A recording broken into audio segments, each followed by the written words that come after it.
তোমাদের সাথে এই স্পাইসি মোমো লাল চাটনির রেসিপিটা শেয়ার করেছিলাম। তার সাথে কিন্তু মোমো নয়, আমি বানিয়েছিলাম ঝাল ঝাল টমেটোর পরোটা। টমেটোর পরোটা বানাতে অবশ্যই টমেটো তো লাগবে।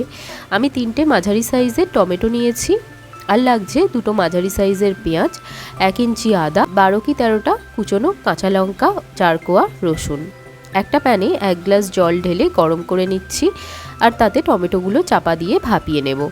ঠিক 8 মিনিট পর টমেটোগুলো নরম হয়ে গেছে দেখে একটা প্লেটে তুলে নিলাম।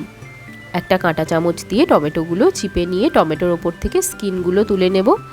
এইভাবে কাঁটা চামচ দিয়ে চিপে নিলে স্কিনটা ইজিলি উঠে আসে।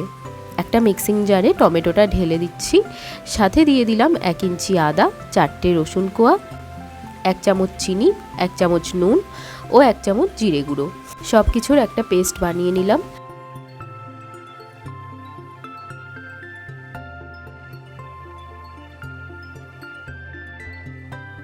একটা পাত্রে ছোট বাটির 4 বাটি ময়দা নিয়ে নিলাম। তোমাদের বাড়ির সদস্য অনুযায়ী তোমরা কোয়ান্টিটিটা নিয়ে নিও।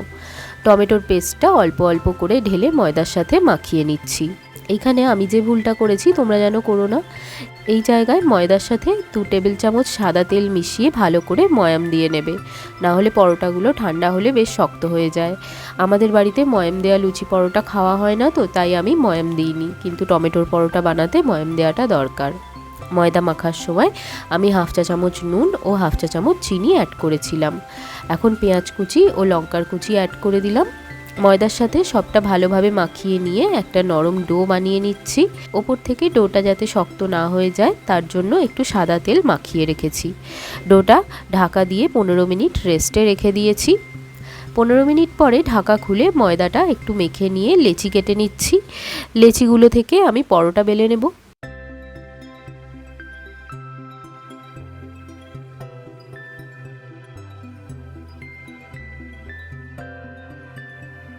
পরোটাগুলো আমি ময়দা দিয়েই বেললাম, যেহেতু ময়াম দিইনি তাই তেলে বেললে পরোটাগুলো যতই বেলি ছোট হয়ে যায়।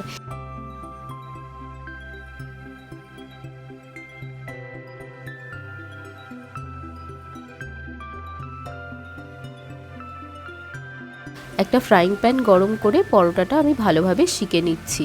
দুপাশ ভালো করে উল্টে পাল্টে সেঁকে নিলাম। আমি একসাথে 2টো পরোটা সেঁকে নিচ্ছি। সেঁকে নেওয়া হয়ে গেছে।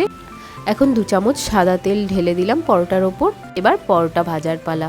2টো পরোটাকে ভালো করে তেলে ভেজে নিতে হবে, 2 পাশ উল্টে পাল্টে।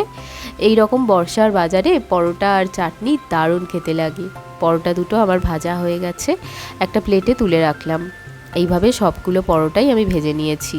একটা প্লেটে সুন্দর করে সবকটা পরোটা সাজিয়ে সার্ভ করে দিলাম মোমো চাটনির সাথে।